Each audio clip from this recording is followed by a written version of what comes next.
Warm greetings to our viewers, wherever you are. Thank you for taking time to join us as we conclude our series on the Salim Ahmed Digital Archive. We have had the honor of working this series for the past few months, which has included past segments that discuss issues pertaining to leadership, governance, and digitization. All these sessions, including today's recording, can be found on the CGC Nairobi YouTube channel. Please post your questions in the Q&A section as we proceed. They will be addressed at the tail end of this conversation. Today, we are shifting our mindset as we prepare to start thinking critically on what's next for Africa. I welcome our director, Dr. Murugi Dirango, to give the welcoming statement. Welcome, Murugi. Thank you, Pauline. I hope you can all hear me clearly. Our distinguished guests, greetings and welcome to this, our final webinar of our Salim Ahmed Salim Digital Archive series. As Pauline has said, my name is Murugi Dirango, and I serve as the director of Columbia Global Center in Nairobi. CGC Nairobi, as it is popularly known, is part of Columbia Global, an initiative established by Columbia University in New York to nurture positive change in our dynamic 21st century world. Columbia Global leverages the remarkable scholarship, expertise, and resources of Columbia University to address the world's most complex challenges. The Nairobi Global Center facilitates collaboration between Columbia University and diverse stakeholders in Eastern and Southern Africa. By forming strategic partnerships, we connect academic institutions, government bodies, NGOs, multinationals, and other entities with Columbia faculty, students, and alumni to address regional challenges and to foster meaningful dialogue. We align with regional interests, working across various themes, including climate, health, education, refugee and migration, as well as business. Since July 2024, we have been delighted to partner with the Salim Ahmed Salim Digital Archive to present exclusive webinars that explore Dr. Salim Ahmed Salim's life and legacy.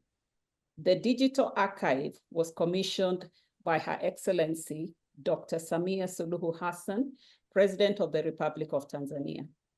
Its primary objective is to solve Africa's challenges by leveraging nearly 6 decades of invaluable work from Dr. Salim.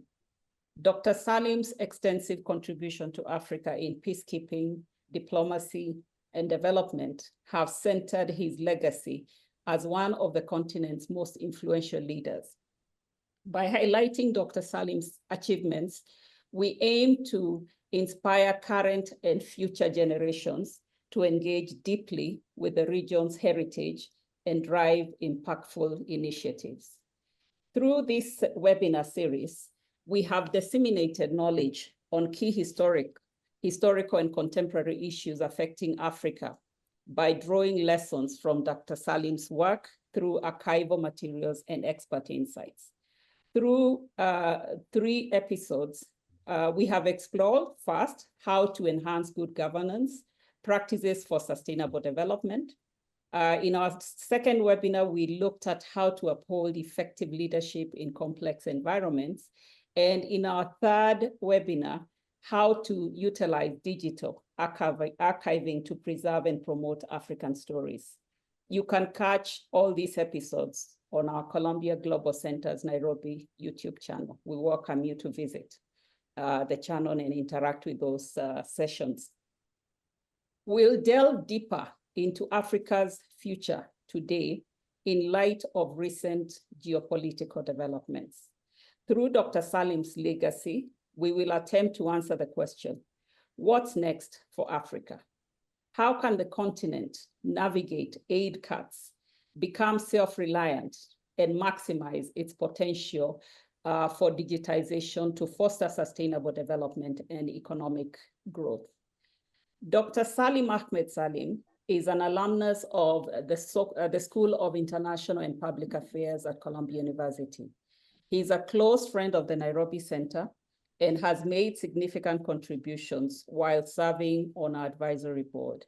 He's a celebrated Pan-Africanist and an elder statesman who has spent over 6 decades shaping and influencing critical moments in world history, including serving as the Prime Minister of the United Republic of Tanzania. Dr. Salim's illustrious career and dedication to peace and development make him an exemplary figure from whom we can learn.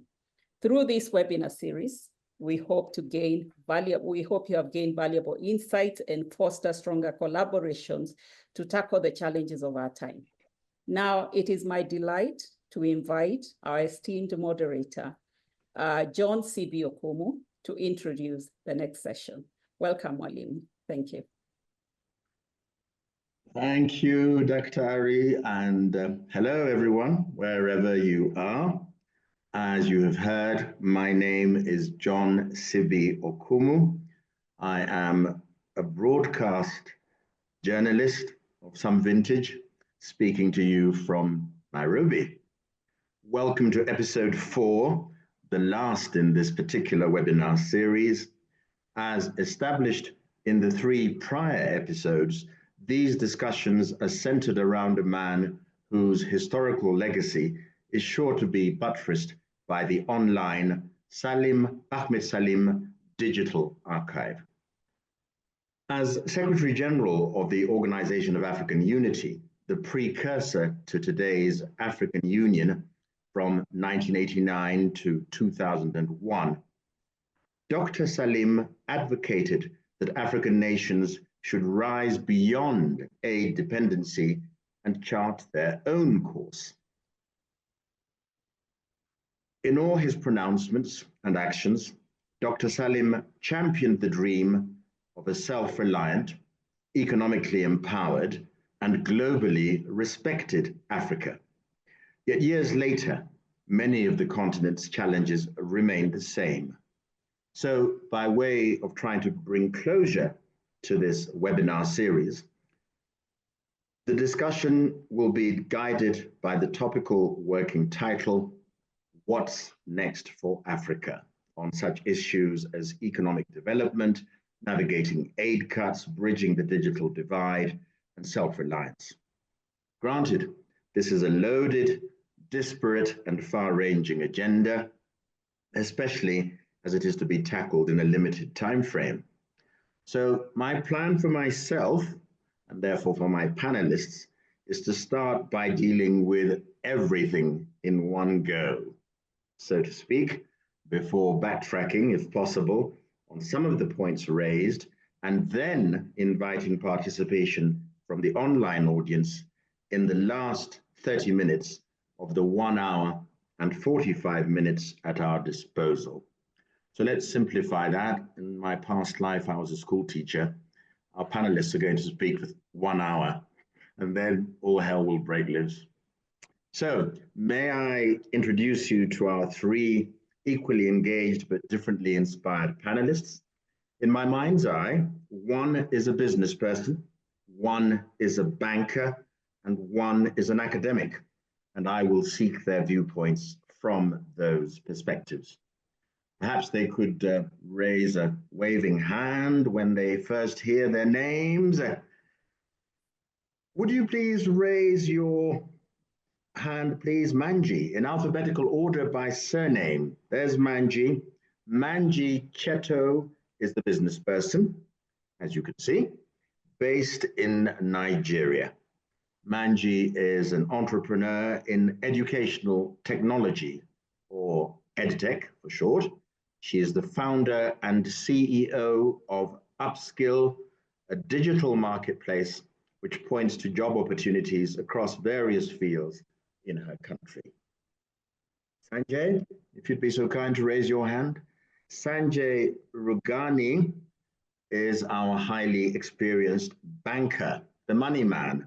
He is CEO and executive director of the Standard Chartered Bank in Uganda. I do believe that modern technology is allowing him to speak to us from Kampala.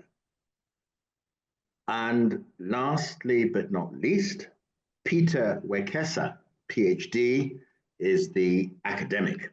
He is a senior lecturer in history, archaeology, and political studies at Kenyatta University here in Nairobi, Kenya. Welcome, all three. I hope that our discussion will be respectful, friendly, and informal. To that end, allow me to slip in your first names every now and then. I hope that as panelists, you will be good listeners, so as to be able to bounce off each other, and therefore give me nothing to do, if and when the time comes, that you will be self-editing to be as elaborate and as concise as possible. And I encourage those of you who are watching us live to post your questions in the chat box as and when. Such is the nature of this final discussion that I shall first put specific questions to specific individuals. Enough by way of preamble. Don't know how long that's taken. Not too bad. Enough by way of preamble. What's next for Africa? Chapter 1 of 3 chapters, eventually to be taken in quick succession, with the focus on development and growth, and during which I'm going to call on all 3 of the panelists as introduced in the order that they were introduced. So I hope that Manji's remember that she was introduced first and that her ears are burning with anticipation. In 1997, when Africa turned 40, Dr. Salim made the following statement in his address to the International Conference on Africa. African leaders were conscious of the fact that no meaningful economic development can be achieved in our continent in an environment devoid of peace, security, and stability. They were equally aware of the fact that peace cannot be sustained in our continent if it is not supported by economic growth and development. Manji, in your opinion, is the economic growth and development in Africa good enough today to sustain its peace and stability? A simple question to start off with. Thank you very much, John. Definitely far from a simple question, but I think maybe to try to address that question, I'm going to point to kind of some recent challenges that I think basically answer the question, right? That we don't have sufficient economic growth and development to sustain peace and security. And I think maybe to do this, I would like to cast our lens back to perhaps the most recent period, spanning early 2000s to mid 2010s, when the continent experienced its most recent economic boom, a period that many of us will remember, was referred to as sort of the Africa Rise. Apologies, I think I just muted myself. Can you hear me now, John? The African Rising, yes. Yeah. And this was really a period where we saw Africa's average annual growth surpassing, the global averages. And in sub-Saharan Africa, that growth was even much bigger. But that's just, we're talking about, just growth. Even when you look at then the socioeconomic changes that happened in that period, we saw, increased consumer spending. We saw a rapid decline in, poverty rates. We saw proliferation of mobile technology facilitated by, financial inclusion, access to information, and a burst of sort of entrepreneurial activities. And, these were positive offshoots that made us really think Africa truly is rising, and we've probably just got to that tipping point. It's safe to say that, when we now look at the continent, the continent is now experiencing a reversal of those gains, right? Particularly, when we see the unraveling of peace and security in many parts of our continent. Some of the places that I think obviously stand out, we have a conflict in Sudan, in Ethiopia.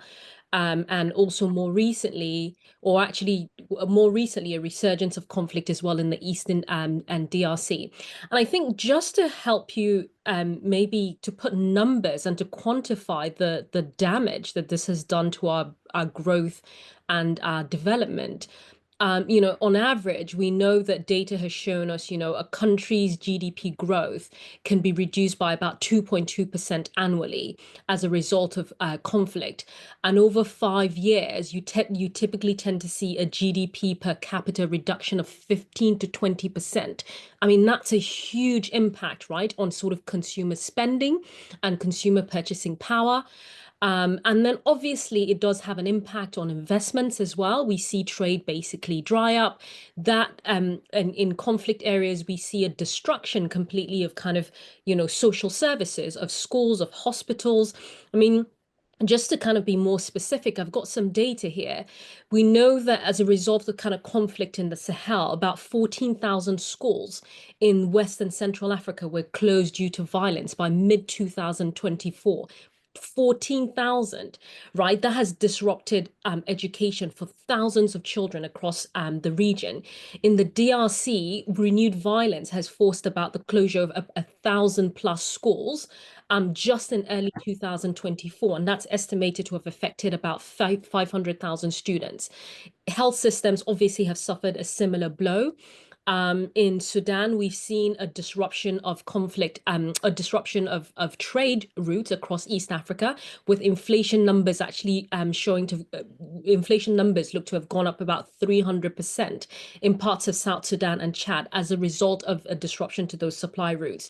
So I think the answer here is certainly, while we've seen progress in our growth and development on the continent, we have certainly seen, as a result of these conflicts, a reversal of those gains. And keep in mind that even the growth and the development that we had in those early 2000s to mid 2010s, they were not sufficient enough to actually sustain that peace and security.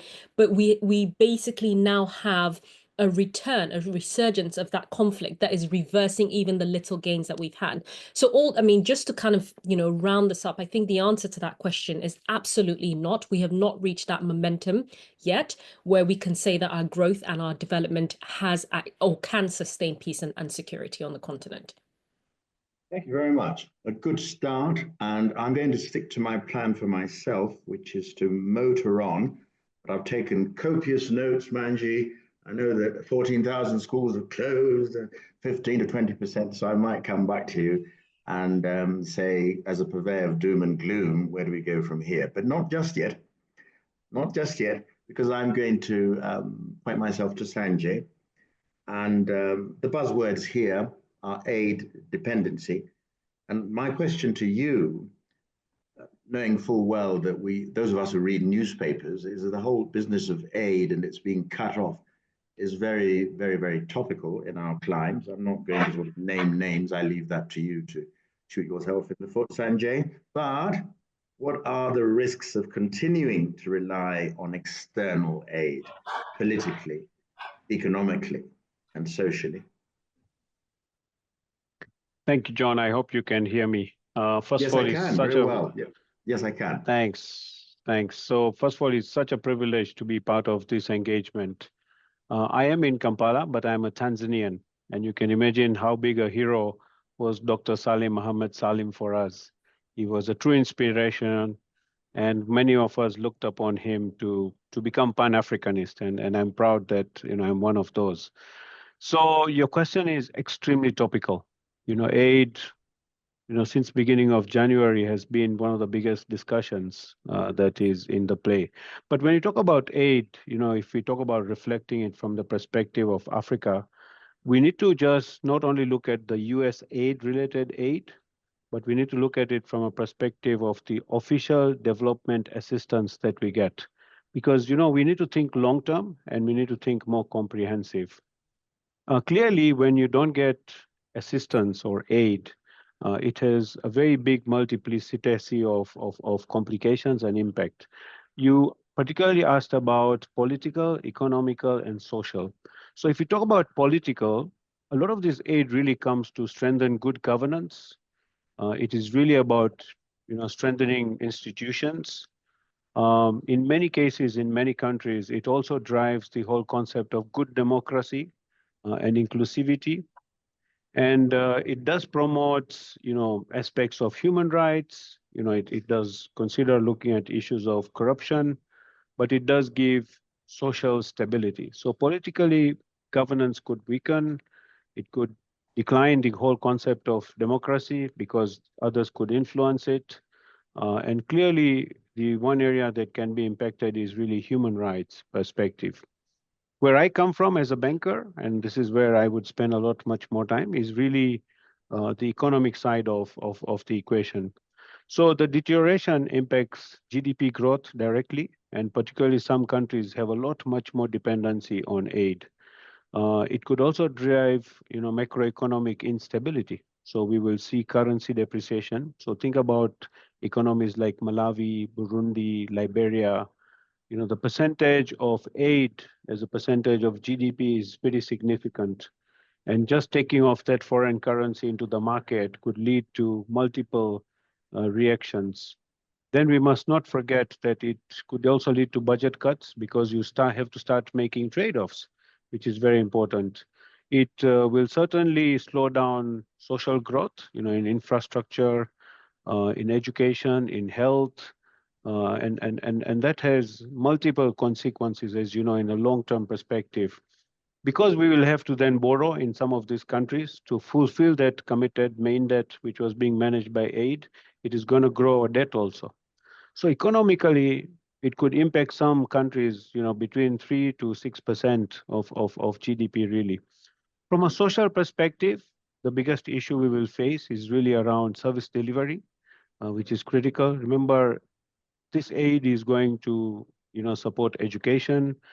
It really looks at the whole area of health. If I'm getting closer to Uganda and some East African countries, it's really supporting disease management. It looks at the whole area of crisis management in many sense. So imagine today our ability to react to certain crises. It could be, I'm not talking about social instability crisis, but more like the weather crisis, etc. It really aid supports us much more. But also it then leads into, from a social perspective, unemployment. Look at the number of NGOs that are going to be impacted. And today we are talking about one big nation having taken actions. And what is the knock-on effect to other aid? And that's why I said, why don't we look at the overall development assistance that we are looking at? Then it is going to look at, we will see more displacement of people. Aid was managing to, if you look at refugee systems, particularly in Uganda and many parts of our continent, it is going to suffer really. And then really, we just need to make sure that, social does not derail the investment we put into nutrition. Remember, some of our countries face very significant mental health issues linked to just nutrition, stunted kids. I mean, if you look at East Africa, more than 30% of our youth get into stunting, and that was really being supported by this aid. However, I also want to raise a caution that it's not one size fits all.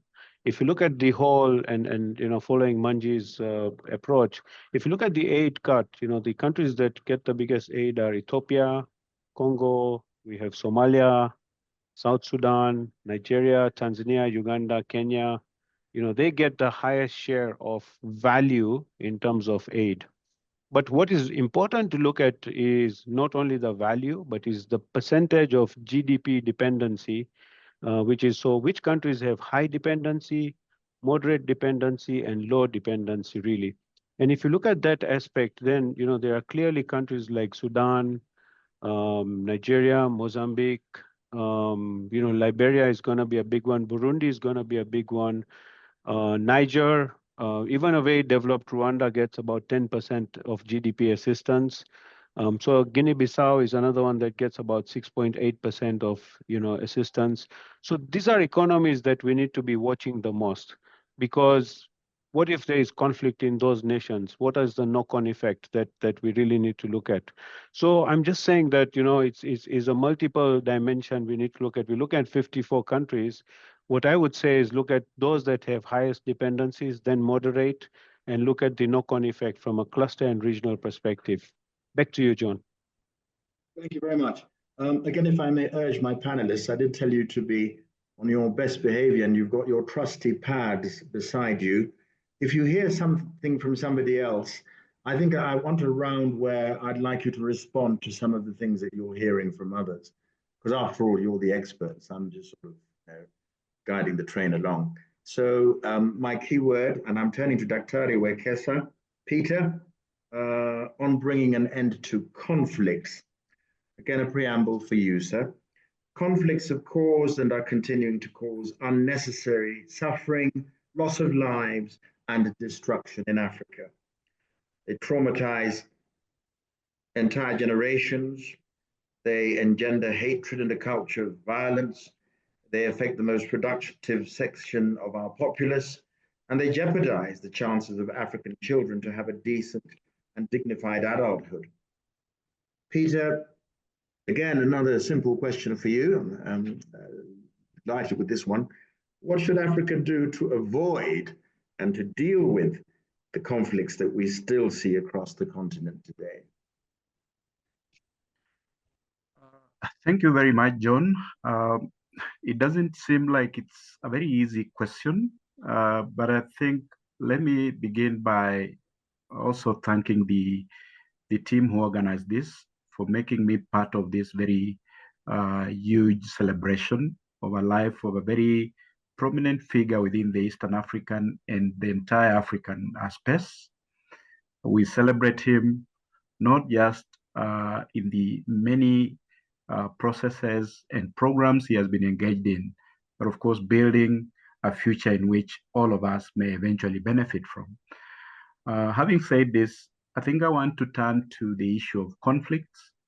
All of us, of course, know that our continent has been in deep turmoil because of conflicts.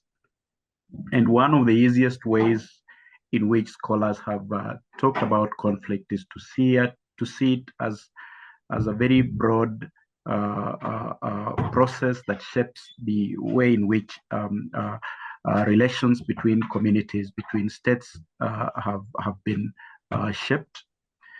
And in terms of addressing the conflicts, and I think earlier speakers have talked about the kind of dynamics that are taking shape in neighboring countries, in our own countries, Ethiopia, South Sudan, Eastern DRC, Uganda, Kenya, whether those conflicts are internal or externally generated, we have to really think about a very, very multi-pronged way of addressing it. The first and initial process should be for us to look at the root causes of these conflicts, because unless we understand the nature of these conflicts, we may not really have a better approach in terms of dealing with them. The first way to look at it, and I think these are very obvious, we have very obvious reasons why conflicts have become a common feature within the African continent, whether you are talking about colonial legacies, whether you are talking about ethnic and religious differences, whether you are talking about weak institutions of governance or external interference, disputes over resources or others. I think these are very commonplace answers to the root causes.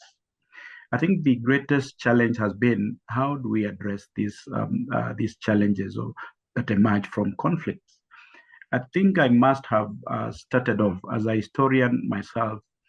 One of the ways in which I begin to interrogate the issue of conflicts is to begin going back to the theoretical perspectives that emphasize that indeed conflicts are actually a natural and common experience in any human interaction. How we manage it will eventually determine our own experiences for now and for the future. So in terms of handling some of the major conflicts that bedevil our societies, our countries, and of course our continent and globally, we just need to think about a very, very comprehensive way of doing this. I had said one of the ways is to look at the root causes. But more importantly, for the African context, we must broadly think about our governance structures and how we need to strengthen them in the manner in which we can be able to deal with the inefficiencies within our own governance structures, which have led to very, very serious issues of corruption, exclusion and marginalization of particular groups in terms of participation. And of course, the way in which, again, we have failed to invest much in some of these structures and that would really lead to conflict management of some of the issues that arise. Because unless we invest much in terms of resources, in terms of structures and building institutions, we cannot be able to address the root causes. We cannot be able to empower institutions.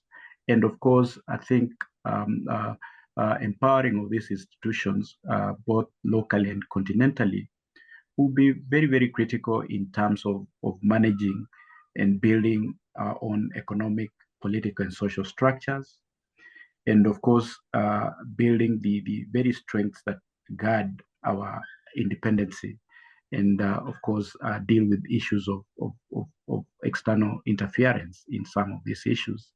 So the brief answer for me would be, we need to cultivate a culture where we take a very broad focal point in terms of managing some of these conflicts by looking at the root causes, build our own institutions locally, and also mandate those institutions, empower them in such a way that they can be able to help us build resilience and, of course, build our societies and communities as we look forward.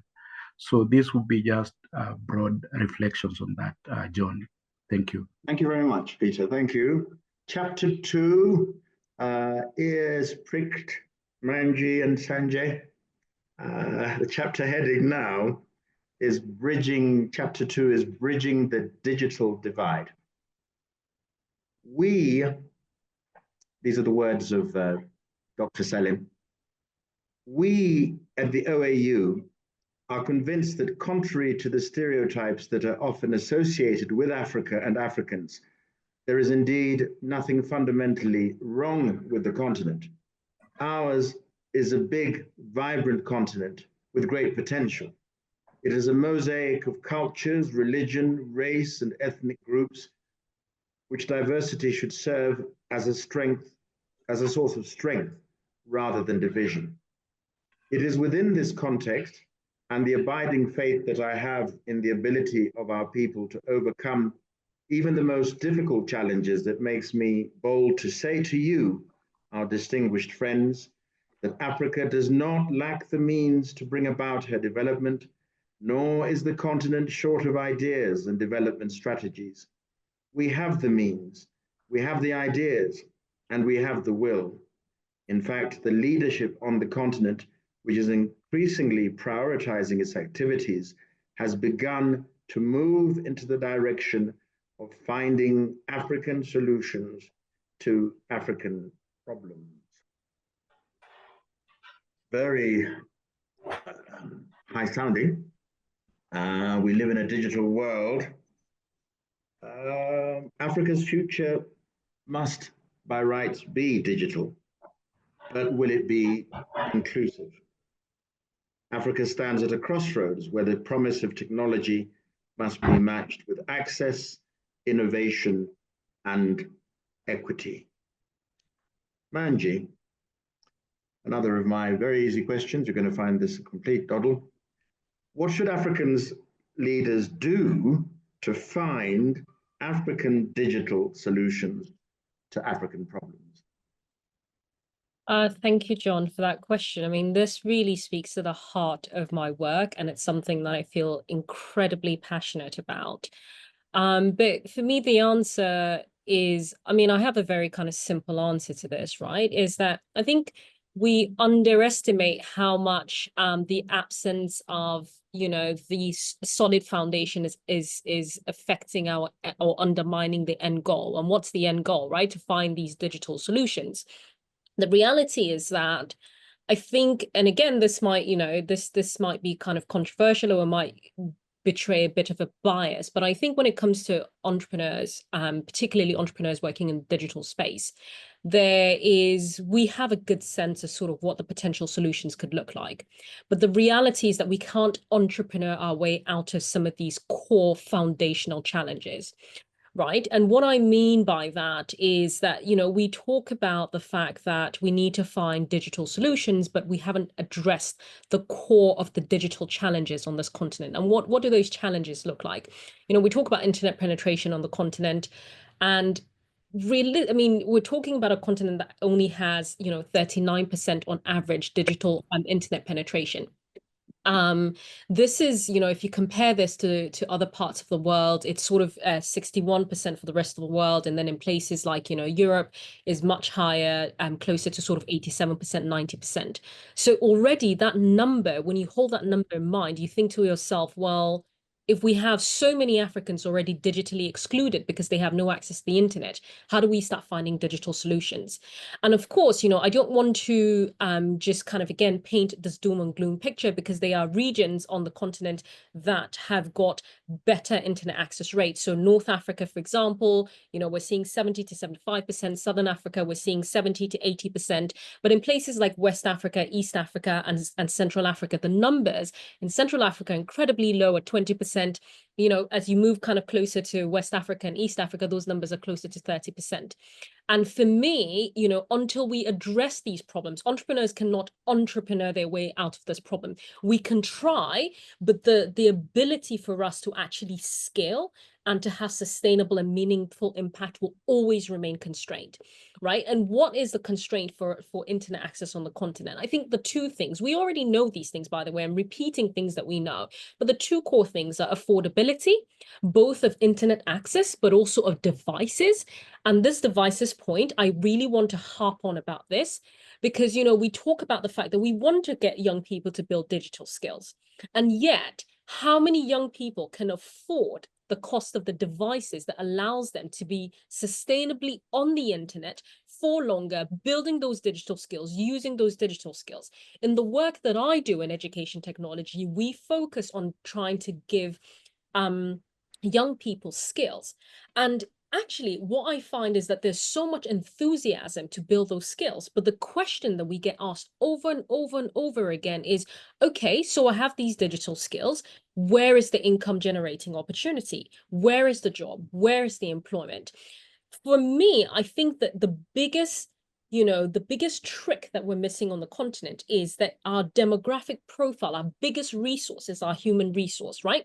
When you look at the demographic profile, we're the youngest continent in the world, and we have the biggest workforce, global workforce. It means that Africa can actually act as a workforce supply for the rest of the world, where we're seeing declining rates of births, right? Yet we don't have that internet access for our young people to get jobs remotely that allow them to generate incomes that are much higher than they're able to get in local markets. The local markets themselves are not generating enough jobs. So I think, you know, until we can really tackle this, and it's a multi-pronged approach, it cannot just be entrepreneurs, it cannot just be governments. We need both sides working coherently and in tandem and in sync to basically understand that we need to walk our way towards finding these solutions. What is for me, if you ask me, what is the digital solution for African problems, is that we have this unique opportunity to basically get our young people servicing the rest of the world with their talent, right, digitally, to unlock opportunities on this continent. And I think that we're still missing that trick because we have not addressed the fundamental, foundational issues of internet access and the infrastructure that supports that access and the cost that supports that access as well. until we get to that point, I don't think we're going to really be able to truly unlock those digital solutions. Thank you. Sanjay, you were listening carefully as I was. I'm not a banker. Happily, you are. I think it's going to fall to you to carry on where Manji left off, because as Mr. Moneyman, what are the biggest barriers to digital inclusion in Africa in terms of ensuring that marginalized people, marginalized groups aren't left behind? And maybe marginalized groups is just a fancy way of saying poor people. Yeah, and I think it's just not poor, but the educated ones also, and some who have resources but have not been told how important digital is. I love Manji's passion, because sometimes we can say common sense is not common, unfortunately. So I just want to add to what Manji said, and remember, we have a very big ambition, the Africa 2063 agenda, which, like Dr. Salim Ahmed Salim talks about self-reliance, talked about a much more interconnected Africa, and Africa that is going to serve a bigger need of this world. Remember, by 2050, 1 out of every 4 individual in this world is going to be an African. Manji very nicely spoke about workforce today. If you talk about workforce, Africa has more than close to 500 million people in the working world.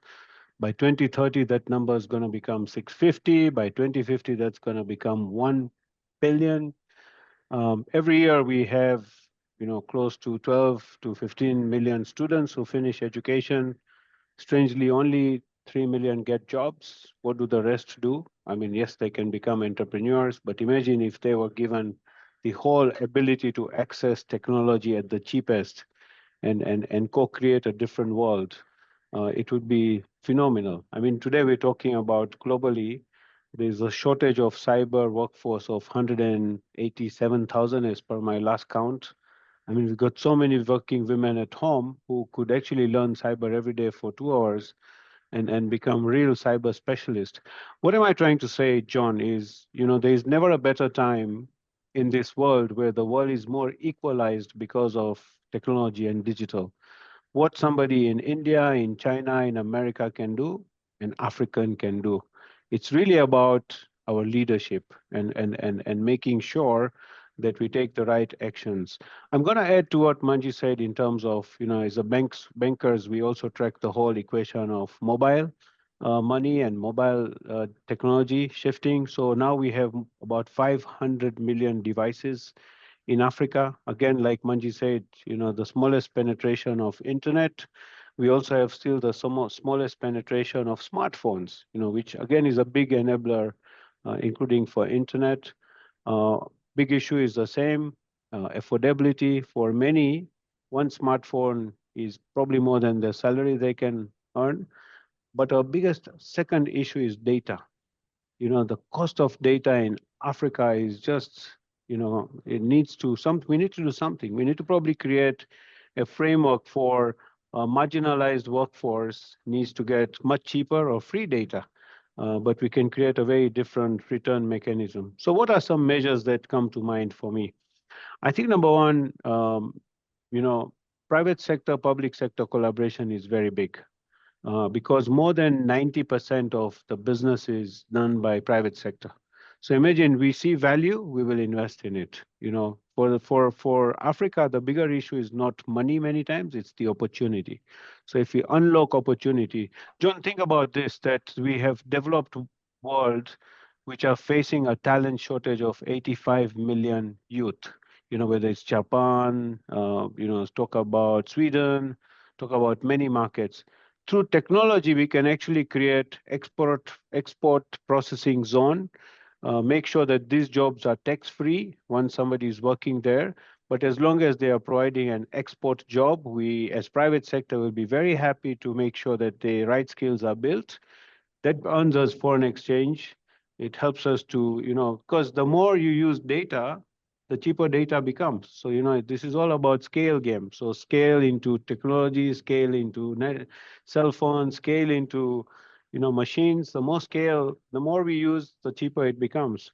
So that's one area. I think the other one is really around Why can't we not have our own devices and do leasing models at grand scale? I think Unity in Ghana does a good job.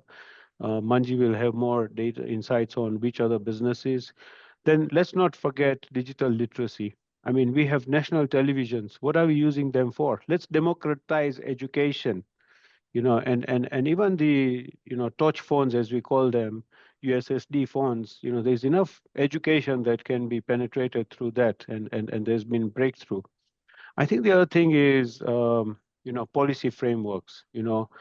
We tend to protect things that can be of mega scale in the world. Yesterday I was in Rwanda making a speech, and I was saying, why are we trying to become more protectionist about our education? Why don't we really say there's a core you can do through Peter and company, because these guys are professionals.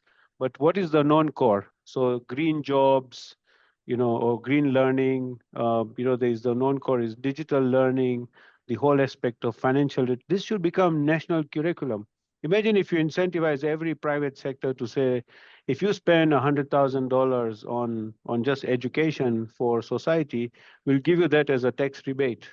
We've got to think very, very differently in this case.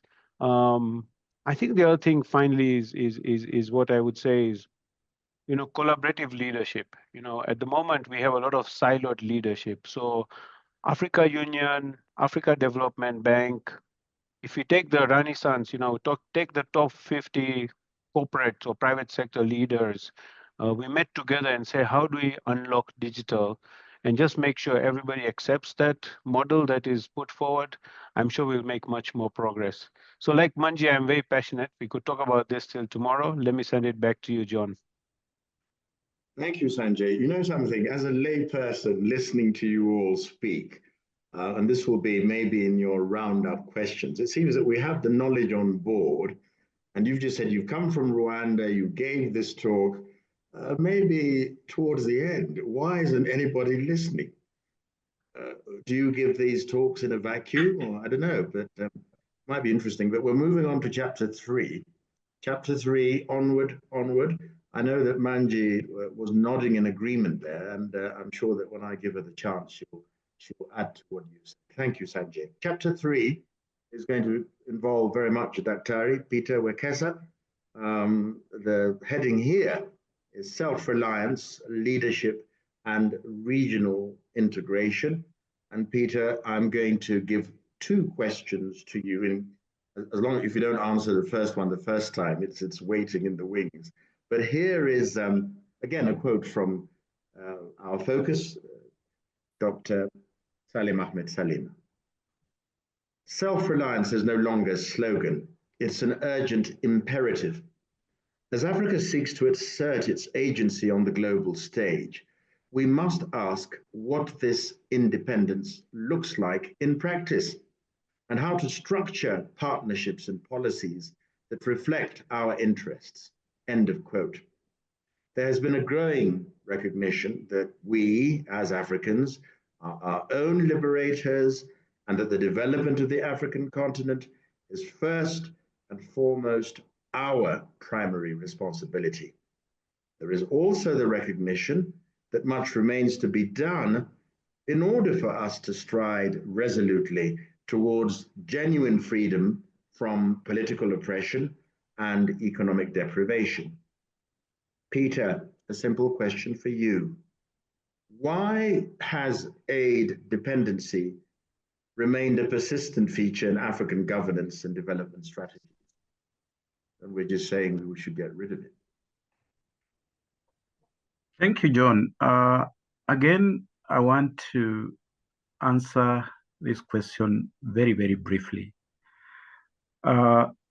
Aid dependency has remained a persistent feature in African governance because we have allowed it to. And this is the reason why I want to put this to you. I think until Trump too happened, since he happened to be the president, I think there has been very intense conversations around aid cuts, and many others, especially focused on Africa. And issues that have been raised have been on the pros and cons of aid and aid dependency. I think the statistics speak for themselves because according to the OECD data, Africa receives between 40 to 50 billion US dollars annually in official development assistance. This comes from different sources, majorly bilateral sources, which account for 70%. And then, of course, multilateral sources account for 30%. As a very critical point in the development agenda of the African continent, I really invite the students whom I teach to really think about the sources or the cause of this kind of aid dependency, given that indeed the African continent is one of the richest in terms of resources globally. And the way in which we have mismanaged our resources and our governance institutions has actually invited a weak bargaining power within the global economy. But we also need to go back and look at the kind of colonial legacies which have developed and shaped the kind of economies that we live in Africa. Because if you look back, our relationship with the external world during the three major epochs, slavery, colonialism, neocolonialism, and now even under globalization, have been defined by systems of dependency that are very punitive, exploitative, and heavily extractive. And because of this, we have actually developed institutions that are really poorly structured. They are less stratified, and they invite the kind of dependency that all of us know today. Invited cases of vulnerabilities among African countries, in the sense that over the years, even countries that we wouldn't have imagined would be out there begging are the ones that are going out there to seek for aid. But I think the huge question, and this is a debatable one that has been raised by quite a number of commentators on this issue, has been on whether Africa indeed needs foreign aid to survive. And then I think why the countries in the north keep piling aid to Africa, even when some of the countries have no ability to repay those loans. These are huge questions, because I think the current data that we have, especially from OECD, which I have quoted, this is the Organization of Economic Cooperation and Development, shows in very, very comparative terms that the amount of money that Africa as a continent collectively lose, especially through illicit financial flows, tax flows, and tax evasion, money laundering, and corruption, far outstrips in terms of percentage the kind of aid that we receive from outside. In terms of statistics, I said earlier, we receive 40 to 50 billion annually, but we lose 50 to 90 billion annually in terms of those illegal, illicit financial flows. Then the answer for me will be, do we really need aid if we really manage our resources well, if we really manage our institutions well, if we were able to make our governance structures straight and compliant to our social needs? I think away from just the aid that we receive, one of the most punitive relationship related to aid has been the conditionality, aid conditionality, that is related to this process because most of our leaders and institutions have gone too low in terms of accepting and, of course, taking up some of those conditions that have undermined our own independency, undermined our systems, weakened our institutions, eroded our incentives to self-reliance. The key issue that Dr. Ahmed Salim has actually been focusing on. We have distorted our economies because of this aid dependency. So for the future, I think we have the resources, and what we lack perhaps is the resolve to do the right thing at the right time. Thank you, John. Follow-up question, Dr. You've said what you've said about if we didn't lose everything and through bad behavior, we could cope. So might you suggest as an academic what bold policies or regional strategies could fast-track intra-African trade and economic resilience? What's going to help us to rely upon each other and ourselves? I think thank you, John. That's a very useful point.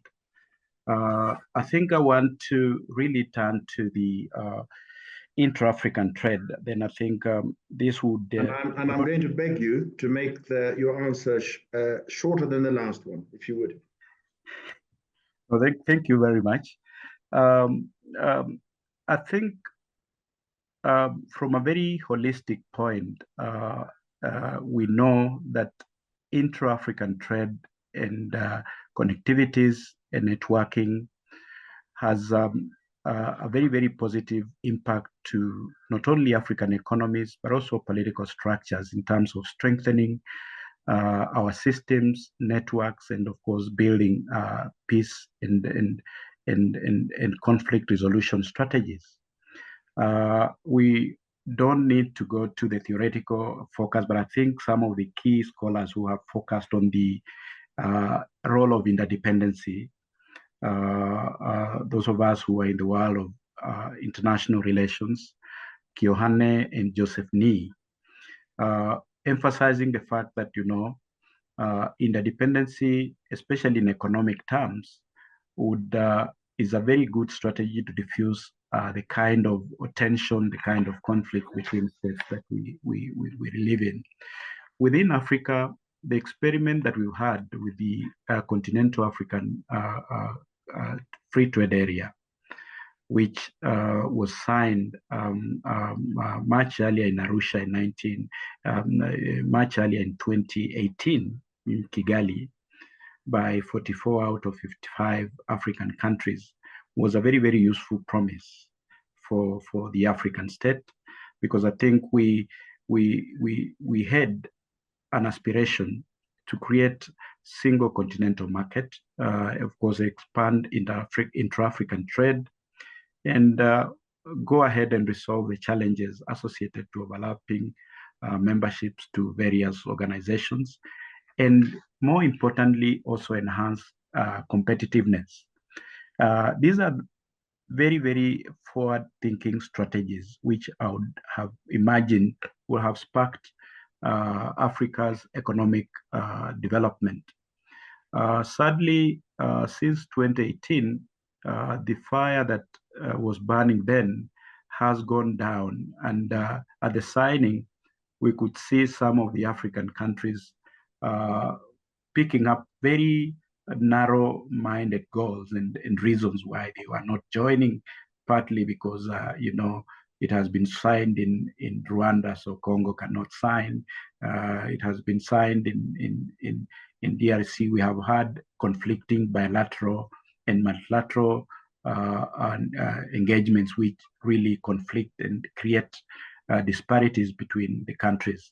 So my view is that this was a very progressive plan for Africa, a platform within which we can build on to encourage systems of trade and, of course, diffuse tensions and narrow ethnic and, of course, regional sovereignties that undermine the independency of African states. Thank you, John. Thank you. As timekeeper, we're on the hour wherever you are. So we can keep chatting merrily for about 10 minutes. My next questions are going to be pointed to Manji and Sanjay. Again, an anecdote, a relevant anecdote involving Dr. Salim Ahmed Salim. So I'm going to start by telling you a story, good people. In March 1990, that is 35 years ago, Dr. Salim went to visit Muammar Gaddafi of Libya some years after the attempted assassination of the Libyan leader by agency of the United States in 1986. During that visit, Dr. Salim went to the Libyan leader's former residence, which had been massively bombarded by US fighter planes. That objective failed, but there were many civilian casualties, including Gaddafi's little adopted daughter. In his attempt to explain the African condition at the time, Gaddafi stated during that meeting, that is why we in Libya refuse to depend on anyone. We are willing to suffer with dignity. Words which were said in reference to other African leaders. And this harks back to Daktari's word about nationalism, the deleterious influence of nationalism, people taking sides. But other African leaders who were very dependent on the global powers of the time, like the USSR. So what of the Africa of today?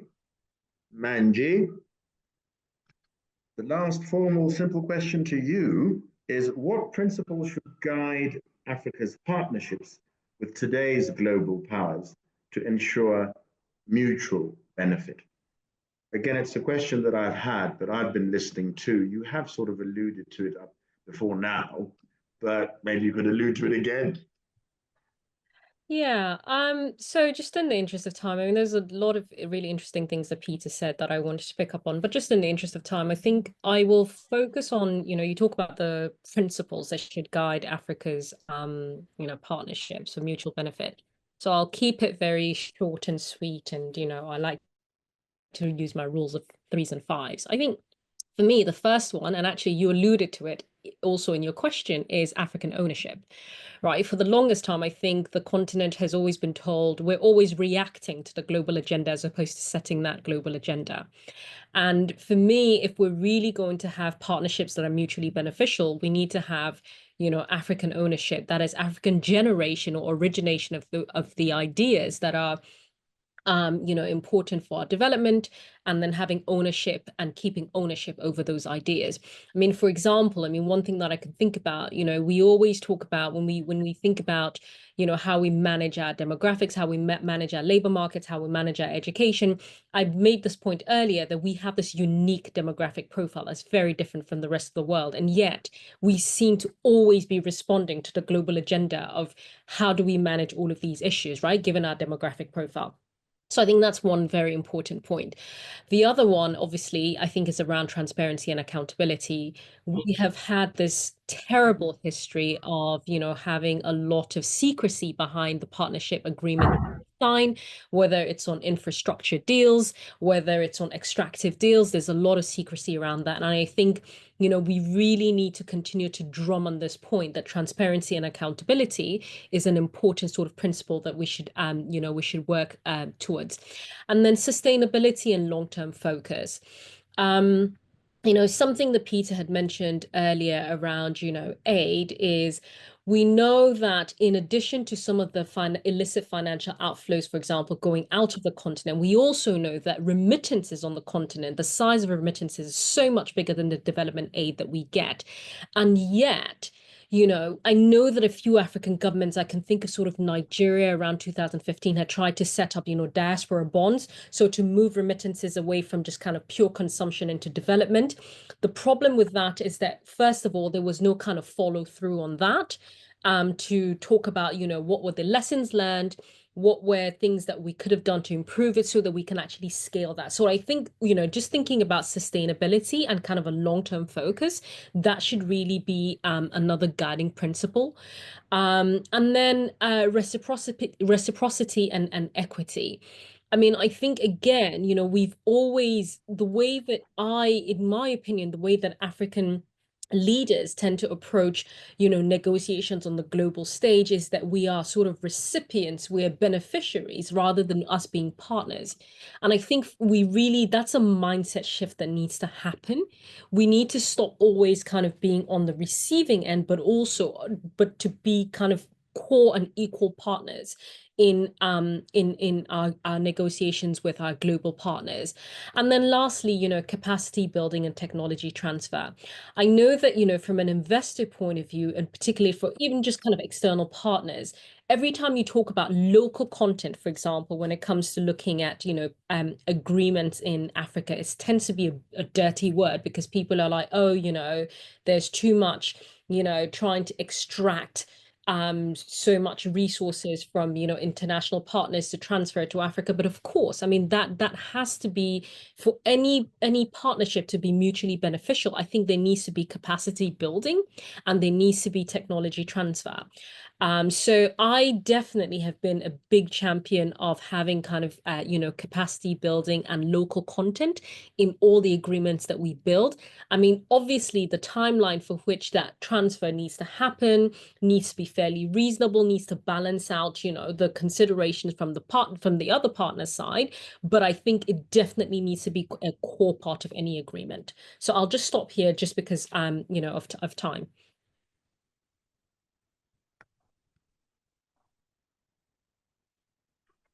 John, I think you're on mute. Muted, yeah.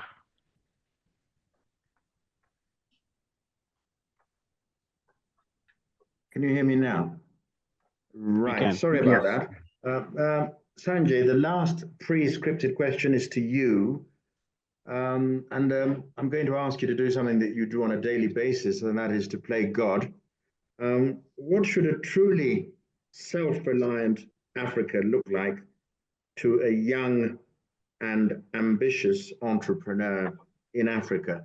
And in fact, I'm going to play tiddlywinks with that. And because of your hat that you're wearing, I want you to answer the same question, Manji, because you're dealing with young people. So the same question to you. I'm breaking my own rules. But you go first. Sure, thanks. Young, So gifted, and black. You know the old song, yeah. What are we going to do with the youngsters?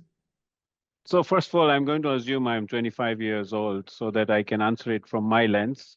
And for me, those are three things that a self-reliant Africa has. Three things. Number one, we are in a very huge debt burden.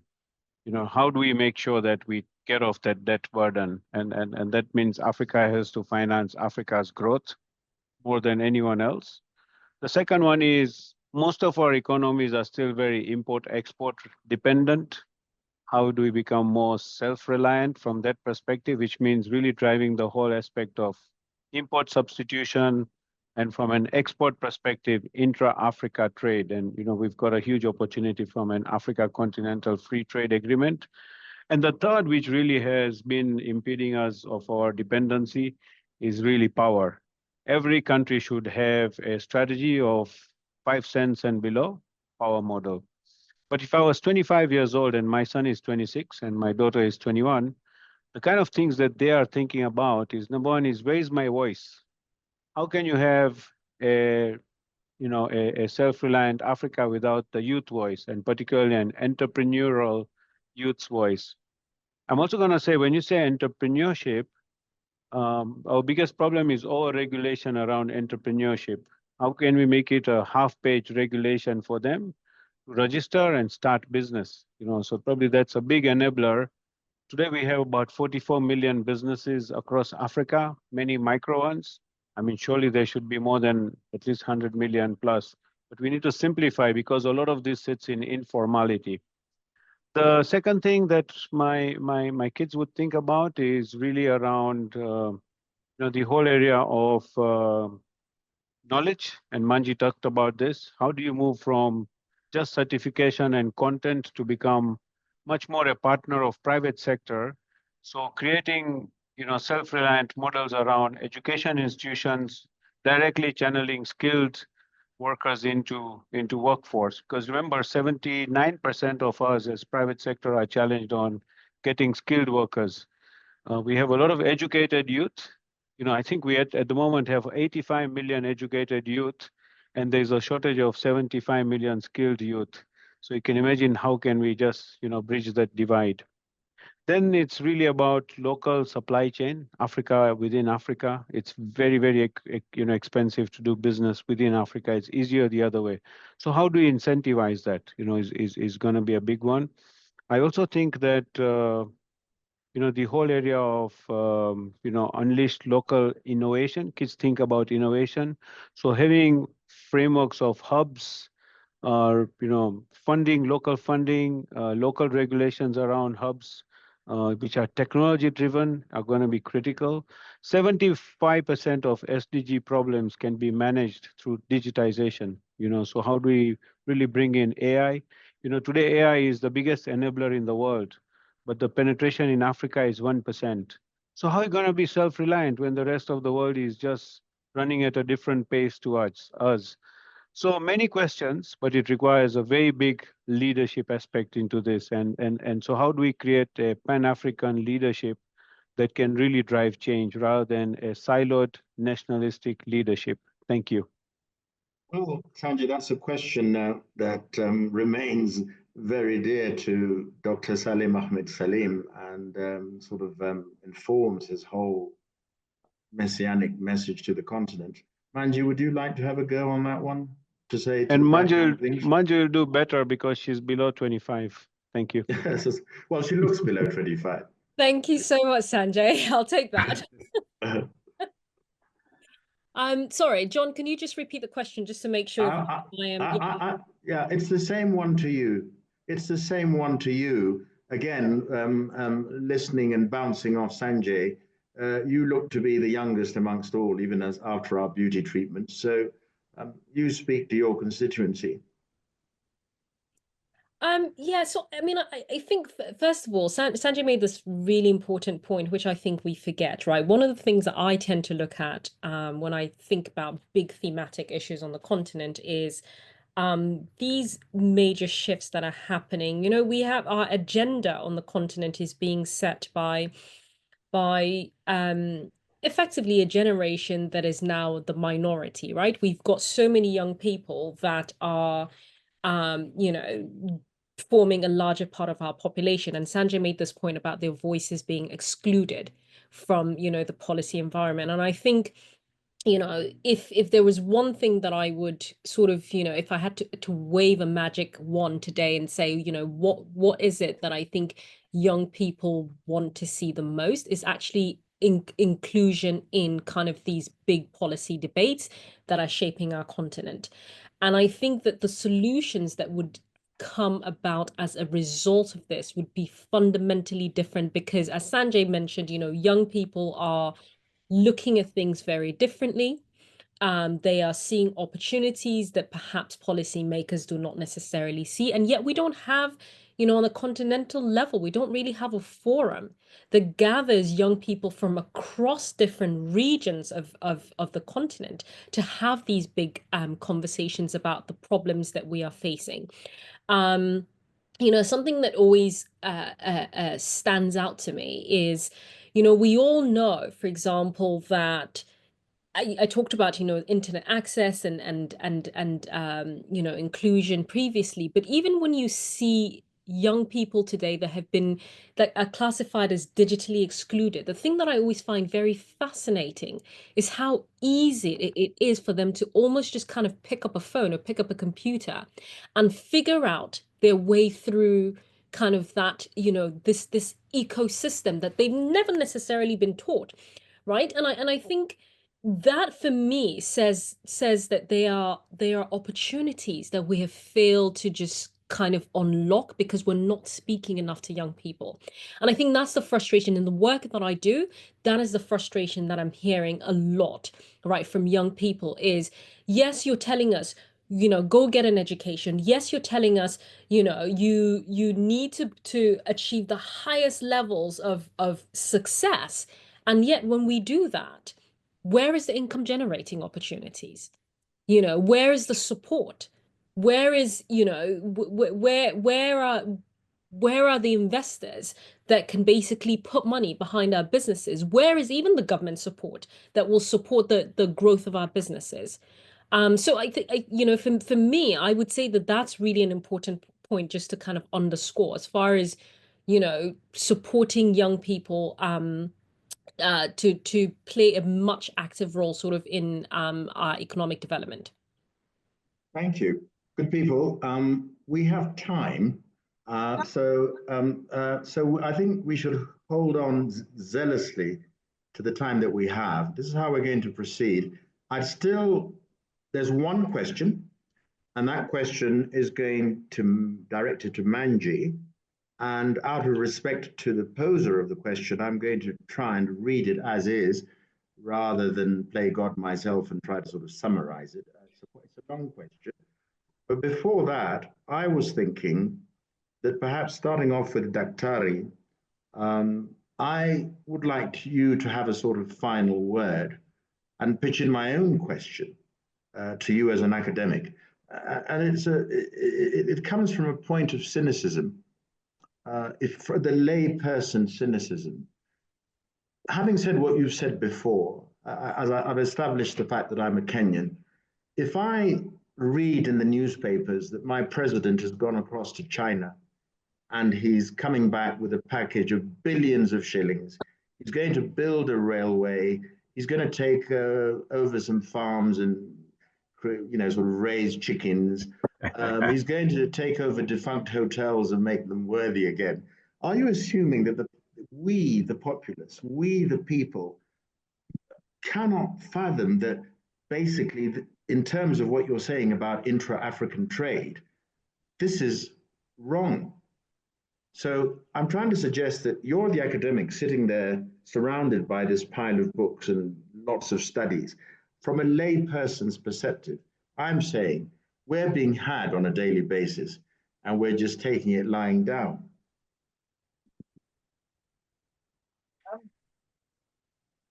Thank you very much, John. I'm assuming I got your question clearly. Yes, let me try and rephrase it. That's my fault. You've just said on the question about intra-African trade that we should trying to make it happen. But individual countries are traipsing off to these various capitals to make deals that sell their patrimony to others. So what do we do? Do we just sort of buy another newspaper and read another headline? I think, John, this is where our problem is. And from me, we need to take very bold steps. We have progressive leaders, and I think Dr. Salim Ahmed is one of them. If you look at his vision for Africa, and one of the most progressive of these bold steps will be for us to, as Africans, to think about eliminating the barriers that have undermined our forms of interactions and have faith in ourselves. Because unless we build trust among ourselves, create systems, education systems that are clearly relevant to our own needs, we may not really live out of this. Because I was listening to my two colleagues, especially in terms of the role of the young people in our society. And you notice that nowadays we are training young men whose next foot is actually outside the African continent. Immediately they finish their studies, their mind is set elsewhere.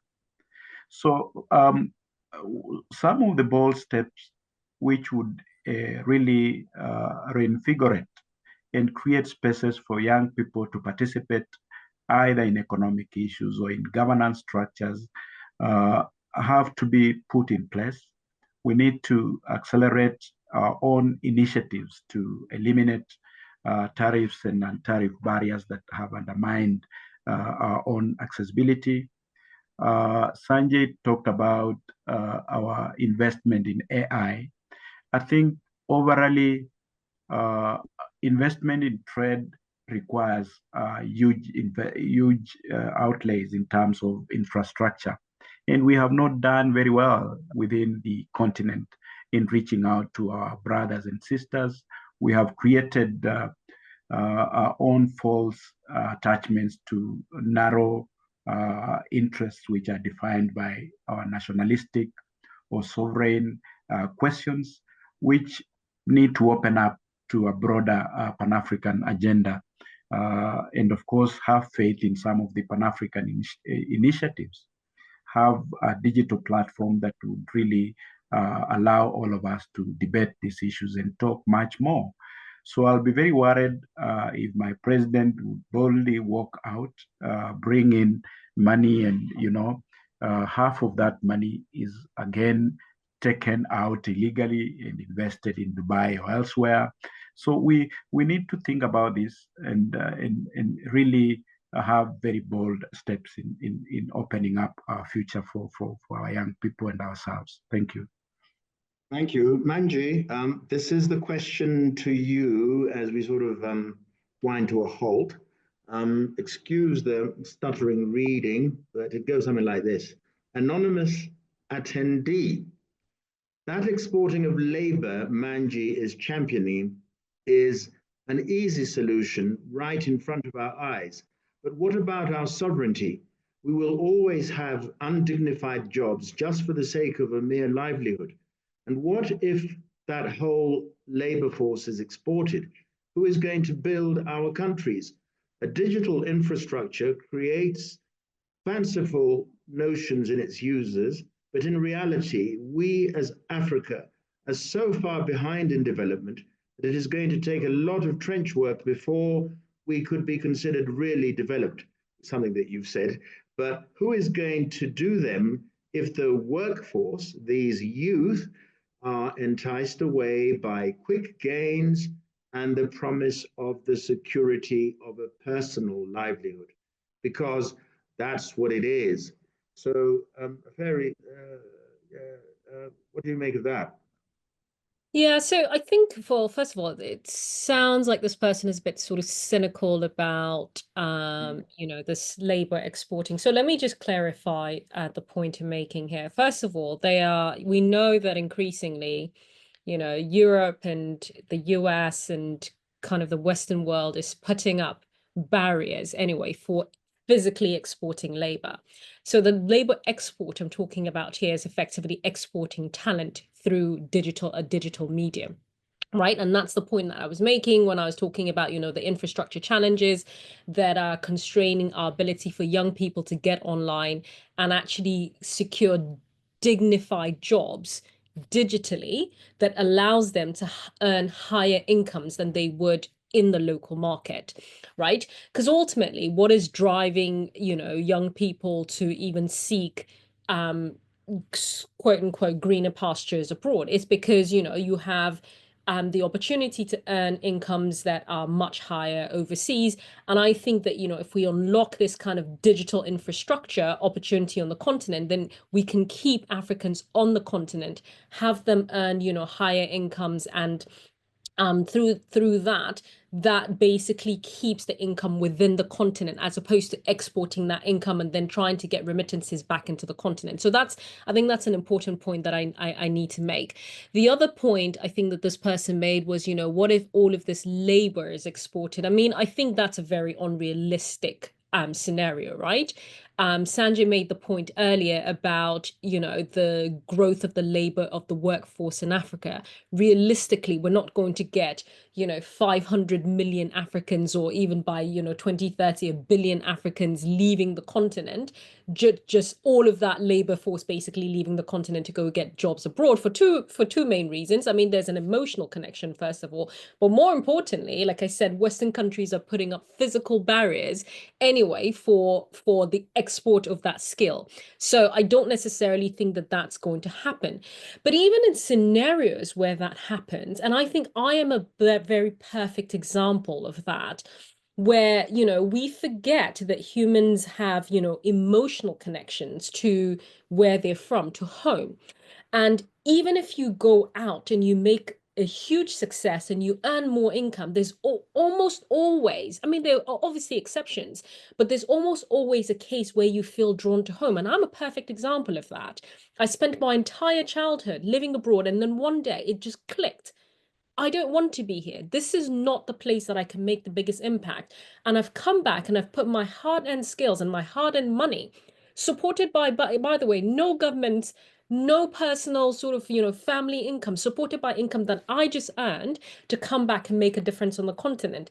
And I think that until we allow young people to see that they are, one, opportunities for them to earn more, and then to be able to put that money back into their respective economies, and two, to see how things can be done differently and better in other climes, and to basically think about how to take some of those examples and tailor them to the local market, then actually just kind of keeping ourselves in this insular ecosystem doesn't help us. Thank you. Dear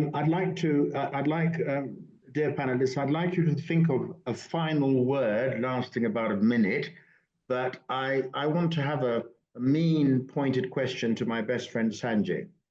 Sanjay, when I introduced you, I said that you're working for Standard Chartered Bank, and you can see where I'm going with this question. This is a global, you're working for Shell, you're working for Coca-Cola, and you're an African. What can people like you from the inside do to advance some of the initiatives that we've been encouraging in this conversation? Because as long as you've got your 5-digit salary in dollars, you're laughing all the way to the bank and you don't care about us. Oh, I'm just assured that Sanjay will never talk to me again, but okay. No. I think, first of all, very privileged to work for Standard Chartered Bank, and this is my 27th year. I joined in Tanzania, and it's been remarkable. This is the 7th country that I'm part of. Standard Chartered, for those of you who know, it's a 170-year-old organization. In Uganda, 112 years. But it's a British bank that only does business in emerging markets. So markets are Africa, Asia, and Middle East. So really here it's all about local talent doing global things. You know, so we fit the world from a local perspective. Standard Chartered also is a huge driver of, you know, local talent, so Pan-African talent or Asian talent or Middle Eastern Sanjay, I want to be talent. slightly more specific. I wasn't being a barb at Standard Chartered. I was taking it as symbolic and representative of outside interference, powerful outside. So imagine that you are working for an oil company and you're heading to Angola, or you're heading to the whatever delta in Nigeria that sort of, you know, snuffed out Ken Saro-Wiwa, if you're a literary person like myself. Would you be on the side of the continent by being associated with such behemoths? Yeah, so I must also tell you, when Manji speaks about she was abroad and she's come back to the continent, I was also one of those abroad. I had 2 different citizenship opportunities, but I am very Pan-Africanist. So what are the learnings from Standard Chartered? I think if every country and every organization worked on the culture of competency, where we are only talking about one level of competency, not African competency and global competency, we will be very much attached to driving to be part of a global workforce. So that's one thing you learn from Standard Chartered. The second thing is the culture of execution and accountability. A Standard Chartered staff in Africa or in Singapore or in Australia has the same level of rigor when it comes to the culture of, you know, expectations or accountability. I think the third thing is Standard Chartered has learned to optimize on Africa. Can you believe it? We do not know how to optimize on Africa. So we need to have this culture of optimizing on our resources, you know, which is very critical. For me, the other learning that I would like to share is really that you have to invest in the institutions, not the individuals. You know, and that's a big takeaway we can take from Standard Chartered. These are organizations not by coincidence 170 years old. So I am very committed that, you know, I can see a lot of my staff, the engagement level of our staff in our organization. Imagine if that was to be replicated in any organization, is very critical. And then finally, we are dealing with 5 or 4 generations of workforce. So this is an organization that takes voices from different generations and creates a good framework that coexists at all levels. I think where we struggle, and this is what Manji was saying, is that there is a generation that's making decisions for youth when it comes to Africa, but African youth need to be part of the equation. In Standard Chartered, we are part of the equation. So we need to have radical youth inclusion, which is what I would say is critical. And then I think Africa itself, the name Africa is African, so I'm African. So think about the last can. If one can, it's an African who can. So let's have that mindset. Thank you. Thank you very much indeed. I'd like at this point to thank you all. I've been listening extra carefully because what you're discussing is not, so to speak, my bread and butter. And I'd like to, in the way that we began, I think we went Manji, Sanjay, and Peter. I just, as I thank you, to allow you to, what's that magic word that has been introduced into our vocabulary from across the Atlantic? A takeaway. A takeaway. One takeaway to our listeners, viewers, from you as the fruit of this discussion. Angie? I think just keeping with the theme of, our discussion today, Africa's self-reliance, one of the things that I've learned has been the most powerful when it comes to conversations around self-reliance is actually ensuring that your voice is heard and it's loud. And I think, if there's one thing that I would like to leave everybody on this, webinar with is that do not shy away from, always speaking in rooms that you are in. Even if it feels that you are the voice of kind of, you're the counter voice to what everybody is saying.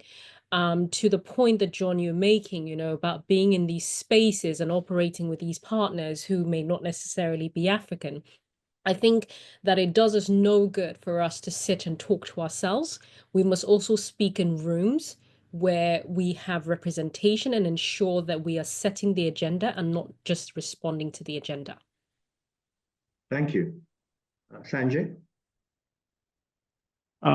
Just a tag on to what Manji said.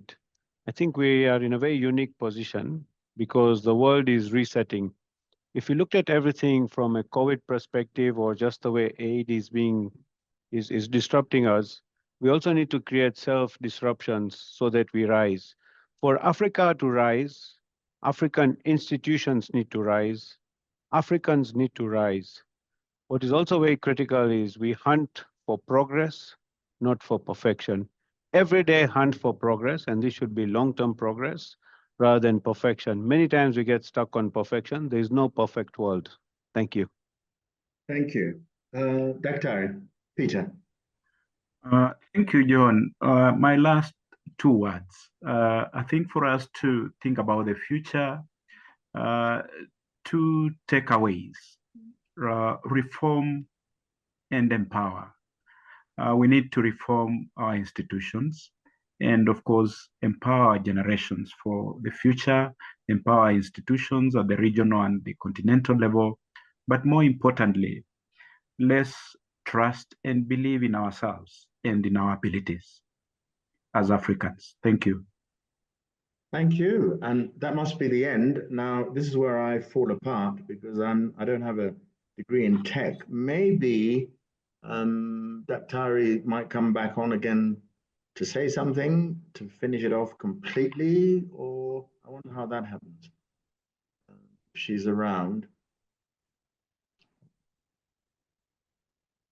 Is it possible to have Daktari back on?